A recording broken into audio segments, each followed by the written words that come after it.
सभी व्यूअर्स को मेरा नमस्कार। कॉरपोरेट अकाउंटिंग के इस वीडियो में मैं आप सभी का स्वागत करती हूँ। तो जो चैप्टर हम कंटिन्यू कर रहे हैं वो चैप्टर है द्विखाता पद्धति या डबल अकाउंट सिस्टम। तो इस चैप्टर के बारे में हम बेसिक पार्ट पहले डिस्कस कर चुके हैं कि डबल अकाउंट सिस्टम क्या होता है। जैसा कि मैं आपको पहले बता भी चुकी हूँ कि जो जनोपयोगी संस्थाएं होती हैं उनके द्वारा खाते जो रखे जाते हैं, अंतिम खाते का जो प्रस्तुतिकरण किया जाता है, ये द्विखाता पद्धति उसी की एक विधि है। तो जनोपयोगी संस्थाएं जो होती हैं ये लाभ हानि खाते के स्थान पर दो खाते बनाती हैं, रेवेन्यू और नेट रेवेन्यू अकाउंट, और स्थिति विवरण की जगह पर दो विवरण बनाती हैं। एक तो पूंजी खाते पर प्राप्तियों और व्ययों का विवरण और दूसरा सामान्य चिट्ठा। इसके बारे में मैं आपसे लास्ट वीडियो में डिस्कस कर चुकी हूँ और इनके फॉर्मेट्स भी मैं आपको बता चुकी हूँ, रेवेन्यू, नेट रेवेन्यू अकाउंट का, स्टेटमेंट का भी और जनरल बैलेंस शीट का भी। तो आज हम इसी चैप्टर में यानी डबल अकाउंट सिस्टम चैप्टर में बात करने वाले हैं फिक्स्ड एसेट्स के पुनर्स्थापन यानी कि रिप्लेसमेंट के बारे में। तो हमें यहाँ पर ये देखना है कि डबल अकाउंट सिस्टम के अंतर्गत फिक्स्ड एसेट्स के रिप्लेसमेंट का ट्रीटमेंट किस तरह से किया जाता है। आमतौर पर जब किसी व्यावसायिक संस्था के द्वारा किसी पुरानी संपत्ति को हटाकर नई संपत्ति स्थापित की जाती है तो पुरानी संपत्ति खाते में शेष रहे अपलिखित मूल्य को P&L में ट्रांसफ़र कर दिया जाता है। इस प्रकार पुरानी संपत्ति का खाता बंद हो जाता है और नई संपत्ति का अलग खाता यानी अकाउंट खोला जाता है। द्विखाता पद्धति के अंतर्गत जब कोई संपत्ति अप्रचलन या अन्य किसी कारण से प्रयोग में से हटा दी जाती है और उसके स्थान पर कोई नई एसेट स्थापित की जाती है तो पुरानी संपत्ति के खाते को बंद नहीं किया जाता, बल्कि जो नई संपत्ति की पुनर्स्थापन लागत है उसका व्यवहार एक विशेष मेथड से किया जाता है। इस पद्धति में रिप्लेसमेंट कॉस्ट को दो भागों में बांट देते हैं, एक करंट कॉस्ट और दूसरी कैपिटल कॉस्ट। करंट कॉस्ट से हमारा क्या मतलब है? करंट कॉस्ट मतलब यदि पुरानी संपत्ति को आज उसी रूप में फिर से बनाया जाए तो उसकी एस्टिमेटेड कॉस्ट क्या होगी, इसे हम चालू लागत कहते हैं। और उस लागत को, चालू लागत को हम आयगत व्यय मानकर रेवेन्यू अकाउंट के डेबिट में शो करते हैं।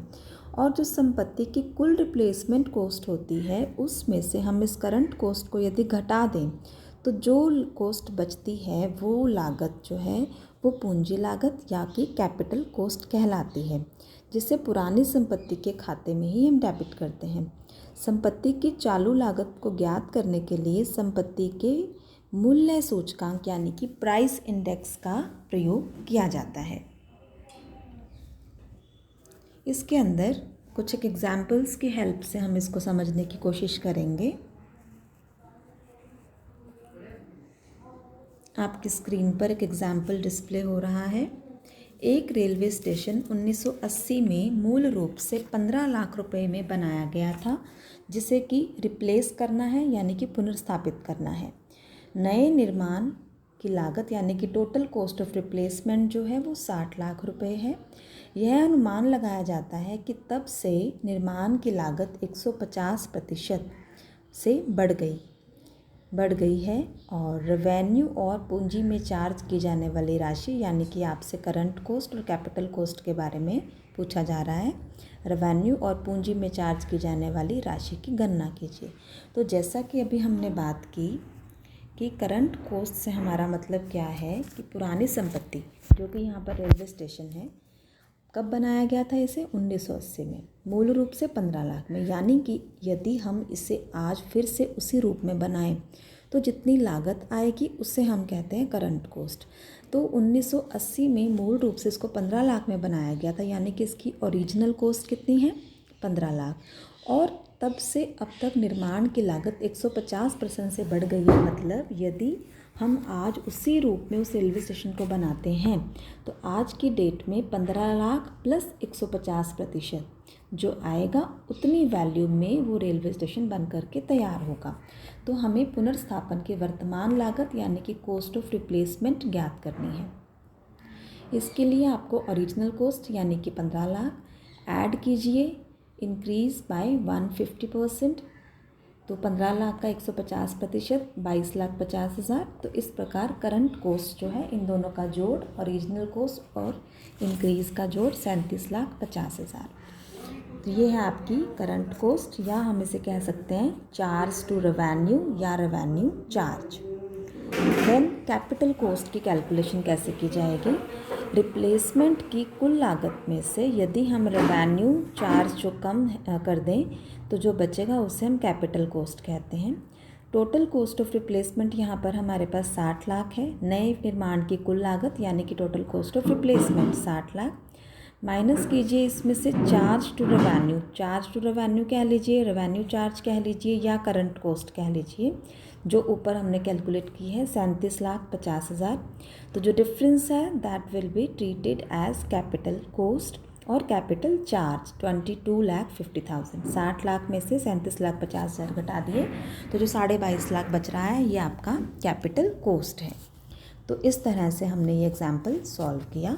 अब यहाँ पर तो आपको total cost original cost combined दे रखी थी, लेकिन यदि क्वेश्चन में संपत्ति की लागत को अलग अलग तत्वों में दे रखा हो, यानी सामग्री, श्रम और उपरिव्यय अलग अलग दे रखे हों, तो सबसे पहले पुरानी संपत्ति की जो ओरिजिनल कॉस्ट है उस कॉस्ट को विभिन्न तत्वों में यानी कि मटेरियल, लेबर और ओवरहेड में बांट लेना चाहिए। सामान्यतः क्वेश्चन में इन सभी तत्वों का अनुपात यानी कि प्रपोर्शन या रेशो दिया होता है। इसके बाद हर लागत का जो तत्व है, एलिमेंट ऑफ कॉस्ट है, उसकी राशि में जो प्राइस इंडेक्सेस दे रखे हैं, इंक्रीजेस दे रखी हैं, उनको जोड़ देना है। और इस प्रकार हर एक एलिमेंट का आपको चालू मूल्य या करंट कॉस्ट मिल जाएगी। बाद में इन सभी तत्वों की चालू कॉस्ट जो है, करंट कॉस्ट जो है, उसको जोड़ देंगे तो हमारे पास टोटल करंट कॉस्ट आ जाएगी। और फिर पहले जैसे ही टोटल कॉस्ट ऑफ रिप्लेसमेंट में से करंट कॉस्ट को घटा देंगे, then we will get capital cost और कॉस्ट ऑफ इम्प्रूवमेंट। तो यहाँ हम एक और एग्जाम्पल देखते हैं जहाँ पर आपको लागत को अलग अलग एलिमेंट्स में बांट करके अनुपात उनका दे रखा है। क्वेश्चन देखिए, एक पावर हाउस की स्थापना की मूल लागत 15 लाख रुपए थी। मटेरियल, लेबर और ओवरहेड का जो रेशो है वो 6, 3 और 1 का था, यानी कि 15 लाख में 6/10 करेंगे आप तो मटेरियल आ जाएगा, 15 लाख का 3/10 करेंगे तो लेबर आ जाएगी, और 1/10 करेंगे तो वी विल गेट ओवरहेड। यह अनुमानित किया जाता है कि सामग्री की लागत 50% से और श्रम की लागत 60% से बढ़ गई है। ऊपरी व्ययों का श्रम से वही अनुपात में बने रहने की संभावना है जैसा कि पहले था। ओवरहेड का लेबर से वही रेशो है। पावर हाउस 40 लाख की लागत से रिप्लेस किया गया। पुनर्स्थापना की वर्तमान लागत और पूंजी लागत ज्ञात कीजिए। तो ये आपका क्वेश्चन है। तो जैसा कि यहाँ पर जो ओरिजिनल कॉस्ट है उसको अलग अलग एलिमेंट्स में आपको रेशो उनका दे रखा है। तो सबसे पहले हमको क्या करना है, इस ओरिजिनल कॉस्ट को हमें 3 भागों में मटेरियल, वेजेस और ओवरहेड में बांट लेना है इनके अनुपात के अनुसार। तो 15 लाख 6, 3 और 1 का अनुपात है, तो 15 लाख गुना 6/10 यानी कि 9 लाख का मटेरियल है 15 लाख में। इसी प्रकार 15 लाख गुना 3/10 4.5 लाख की वेजेस है, और ओवरहेड जो है वो 1/10 15 लाख के, तो 1.5 लाख का लेबर है। तो इस प्रकार 9 लाख का मटेरियल, 4.5 लाख की वेजेस और 1,50,000 के ओवरहेड, ये 15 लाख की जो है 15 लाख में ये तीनों का अलग अलग एलिमेंट, तीनों एलिमेंट्स का अलग अलग कॉस्ट हमारे पास आ गया। अब हमें इनकी पुनर्स्थापना की वर्तमान लागत निकालनी है।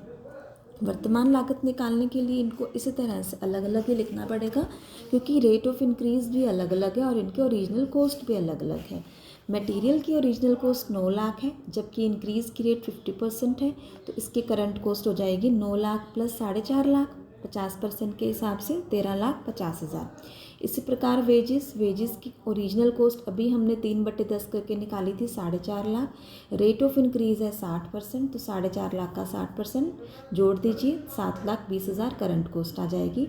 Then overhead 1,50,000। ओवरहेड्स का वेजेस से वही रेशो रहने की संभावना है जो कि पहले था। तो यहाँ पर आप देखिए, जस्ट अ मोमेंट, ये 1/3 होना चाहिए, 1/5 नहीं होगा। ओवरहेड जो हैं, ओवरहेड्स जो हैं वो 4,50,000 पर, वेजेस के लिए 1,50,000 थे ये, तो इसको देखिए आप, वेजेस 4,50,000, तो ओवरहेड 1,50,000 मीन्स 1/3 थे ये, 1,50,000 अपॉन 4,50,000, तो ये हो गया आपका 1/3, यानी कि ओवरहेड जो थे वो वेजेस के 1/3 थे। यहाँ मैंने बाय मिस्टेक 1/5 लिख दिया है, तो 1/3 ऑफ वेजेस।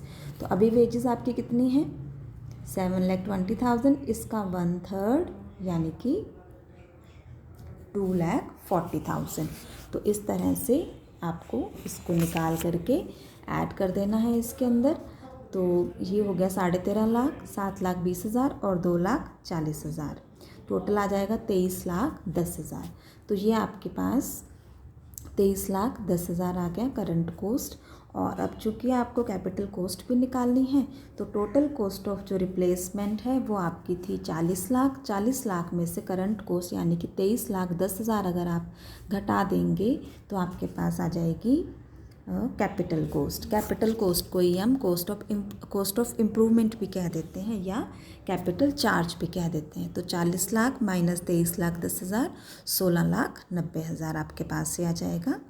तो इस तरह से आपको क्वेश्चन में अगर तो एलिमेंट्स में डिवाइड करके नहीं दे रखा तो पहला जो मैंने एग्जाम्पल बताया था, और यदि एलिमेंट्स में डिवाइड करके दे रखा है तो जिस तरह से हमने ये एग्जाम्पल किया है इसी तरह से आपको सॉल्व कर लेना है।